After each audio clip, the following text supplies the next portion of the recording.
No, can I just approve it by then affirmation? Thank you very much. Okay. Now we come to public questions.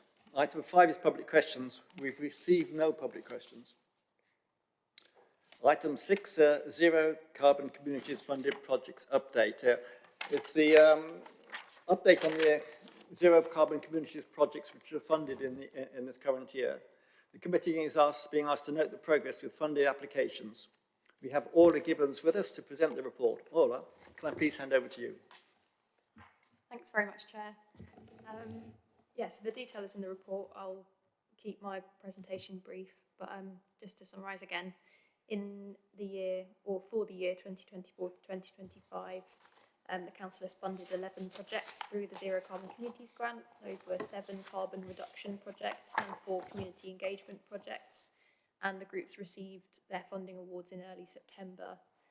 At the time of writing that report, only one group had reported completing their project, and that was Kingston Village Hall had completed their solar PV installation, and then they also hosted a drop-in event at the hall with their installer to encourage domestic solar PV uptake in the village. So a big well done to Paul and the Village Hall Committee for their work on that project.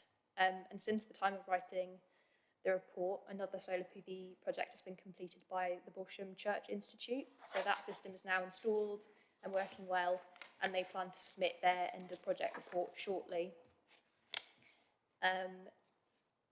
This year, the Council awarded a grant to Cambridge Carbon Footprint to support their Open Eco Homes and thermal camera loan schemes as well.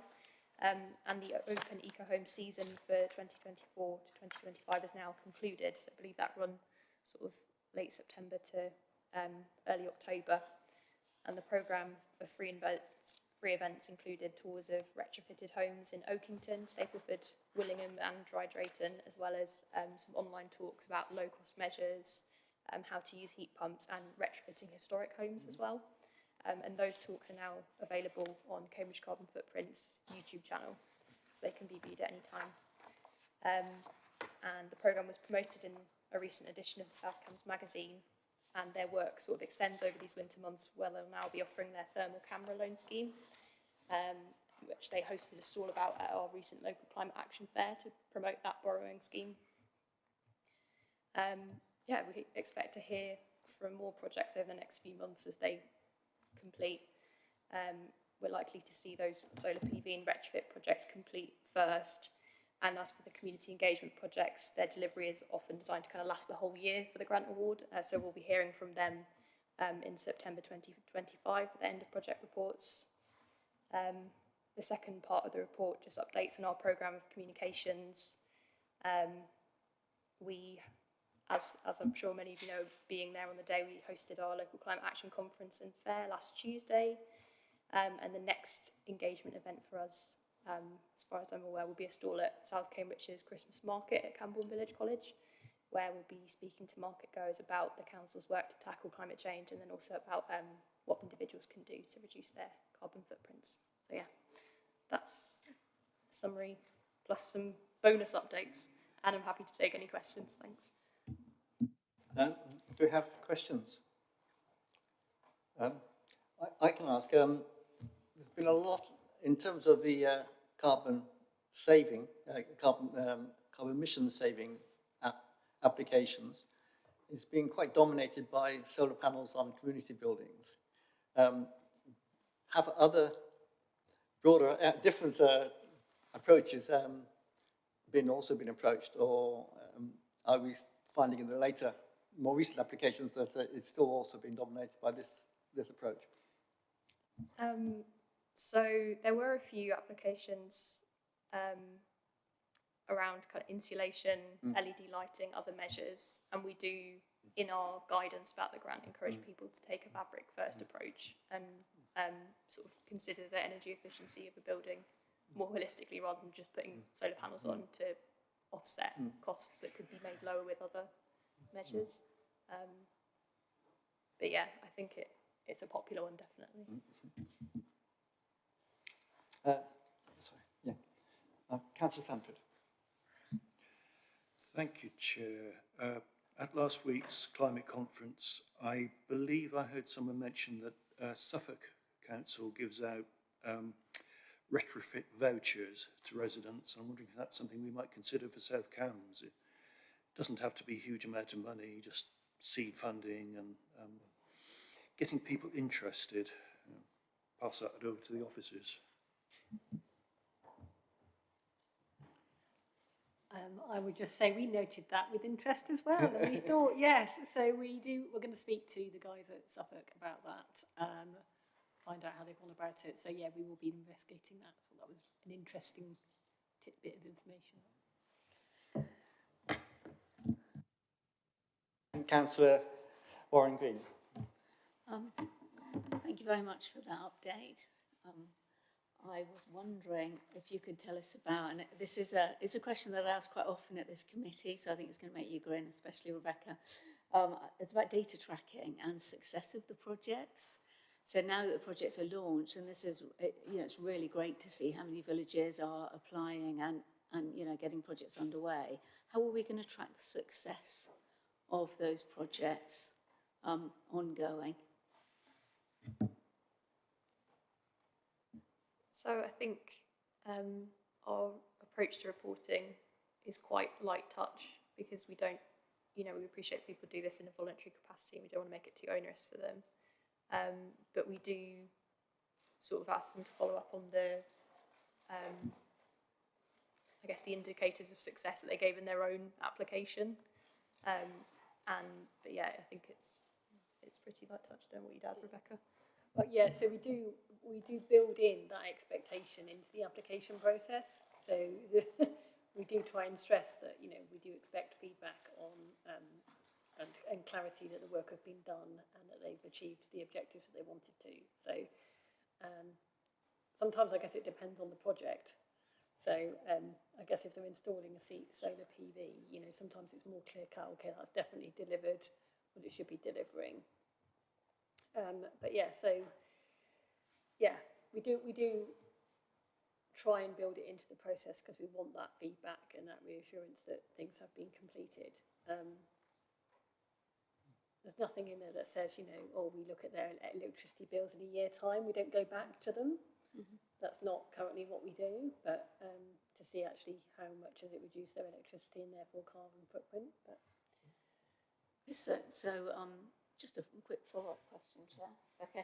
In terms of the carbon footprint, what we're trying to achieve as a district, because when we're approving these, is it an assumption that what they are setting out to achieve is going to be achieved, and therefore we can put it into our carbon footprint achievements as a district, or is it totally separate than that and it's very individual to the different villages? Well, so we do ask for that as part of the application process. We do expect them to give some thought to, how much reduction it may achieve, and we can help. We offer help with that if they need help with that as well. And it does. You're right. It's all part of us building that picture about the influence we can have over the community, and therefore helping the district as a whole meet its targets. So yeah. Thank you, Chair. Councillor Bhattacharya.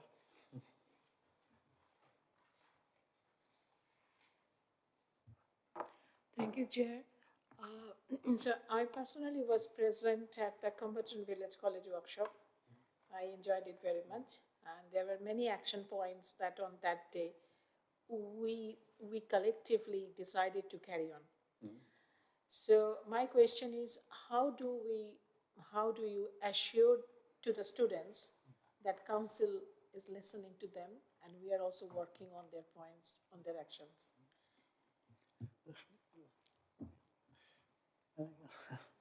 Rebecca. And this question is basically, when we work with the younger generation, the young people, they need to believe us, the councillors, the politicians, the council, that whatever they are proposing, how they would like to see South Cambs in their thoughts, in their minds, in their views, how we as an adult and politicians can assure them, yes, we are listening to you. Rebecca, how can you get the information back to them to make them reassured. So we do have plans for obviously follow-up following the committee in October. And I think we're going to bring a report back here to the February committee because we want to give an update on responses and all the questions that came out of that. So yeah, it's not forgotten about, and we want to then give them reassurance following that we have listened to them, as you say. Yeah.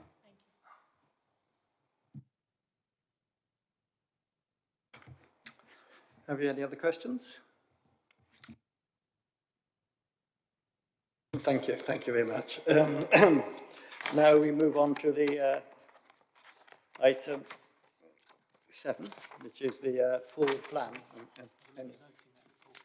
Sorry, yeah. Yes, we should note that report, okay? Thank you very much. Okay, now we move on to item 8, forward plan. Can I ask Ellie to give us an update on the next meeting and the items of business in the forward plan? Sorry, it's, I think it's Rebecca Weymouth-Wood, I think, is going to give a report.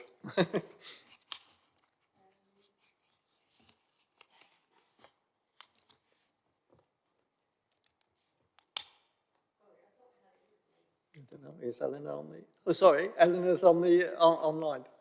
Sorry, apologies, Eleanor. Can you give an update on the forward plan, please?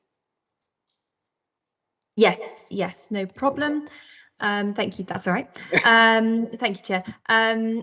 Yes, so on the 18th of February, we will provide a report. There will be a report taken to this committee on our work on wider youth engagement, including, as Rebecca mentioned, a follow-up to the questions raised by the students of Comberton and Cambourne Village College. We'll also provide an update on the work around the local nature recovery strategy. Just to mention as well that the report on the update report on youth engagement will include an update on our climate education project, which is ongoing at the moment. So there'll be more information on that within that report as well. And then at the 1st of April meeting, we will be able to provide an update report on the Home Upgrade Grant project. We'll be able to provide a report on 6 Free Trees and the 6 Free Trees project, and provide further information on the development of the climate and nature strategy and action plan. Thank you, Chair. Thank you very much. Do we have any questions for Ellie, please? Thank you very much. And do you have any comments on items that you might feel important in the future programme? Thank you very much indeed. Okay. Have we got any other business, any other matters that somebody wants to raise? Thank you. That brings this meeting to a close. The next meeting of the Climate and Environment Advisory Committee is to be held on the 18th of February. And we'll be back here at the Council Chamber in South Camp Hall. Thank you very much.